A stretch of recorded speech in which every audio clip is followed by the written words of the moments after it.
Berbeda dengan di Indonesia, harga BBM bersubsidi di Malaysia tidak mengalami kenaikan dan masih tetap sama sejak Februari 2021 lalu. Untuk BBM bersubsidi jenis bensin dengan kualitas RON 95, harganya dijual sebesar Rp2,05 atau sebesar Rp6.900 per liter. Sedangkan untuk BBM bersubsidi jenis solar dengan kualitas Euro 5, harganya masih tetap dijual sebesar Rp2,15 atau sebesar Rp7.225 per liter. Untuk BBM non-subsidi jenis bensin dengan kualitas RON 97, harganya dijual Rp4,30 atau sebesar Rp14.400 per liter. Harga ini justru berangsur-angsur menurun. Harga tertinggi pernah menyentuh harga Rp4,84 atau sebesar Rp16.220 dan terjadi pada akhir bulan Juni tahun 2022 lalu.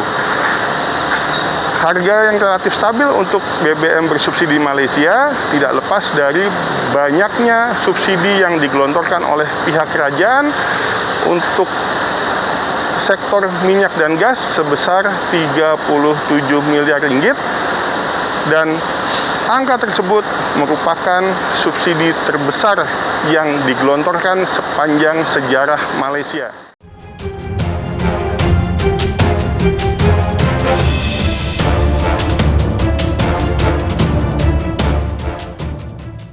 Ramai-ramai kritik Jokowi usai harga BBM naik.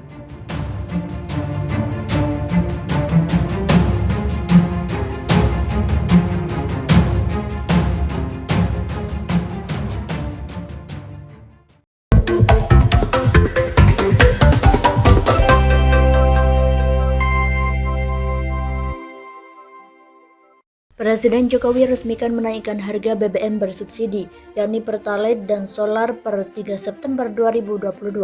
Jokowi mengatakan kenaikan harga itu terkait dengan peningkatan subsidi dari APBN. Kini, harga Pertalite naik menjadi Rp10.000, Solar menjadi Rp6.800, dan harga Pertamax menjadi Rp14.500 per liter. Jokowi kemudian mengklaim pemerintah membuat keputusan dalam situasi sulit, sehingga menaikkan harga BBM bersubsidi merupakan pilihan terakhir. Keputusan Jokowi itu kemudian menuai banyak protes baik dari masyarakat maupun anggota legislatif di pemerintahan. Anggota DPR RI dari fraksi Partai Demokrat, Irwan, menyebut Jokowi telah mengabaikan suara rakyat. Irwan menilai Jokowi terlihat lebih memilih menambah masalah rakyat dibandingkan memenuhi amanat konstitusi untuk menyejahterakan rakyat. Ketua DPD Partai Demokrat Kaltim itu pun mengingatkan bahwa kenaikan harga BBM subsidi akan berdampak langsung pada masyarakat kecil. Bahkan, dia berkata, kenaikan harga BBM bersubsidi akan berdampak pada kenaikan harga di sektor-sektor lain. Senada dengan Irwan, anggota Komisi DPR RI dari fraksi Partai Keadilan Sejahtera, Mulyanto, menyebut kebijakan tersebut memperlihatkan bahwa pemerintah tidak mendengar masukan dari masyarakat dan bergeming pada sikap sendiri. Ia berkata kenaikan harga BBM bersubsidi ini akan membuat masyarakat kurang mampu semakin menderita dan pengguna mobil mewah terus menikmati BBM bersubsidi. Menurutnya, subsidi BBM masih akan tetap berjalan tidak tepat sasaran di hari mendatang.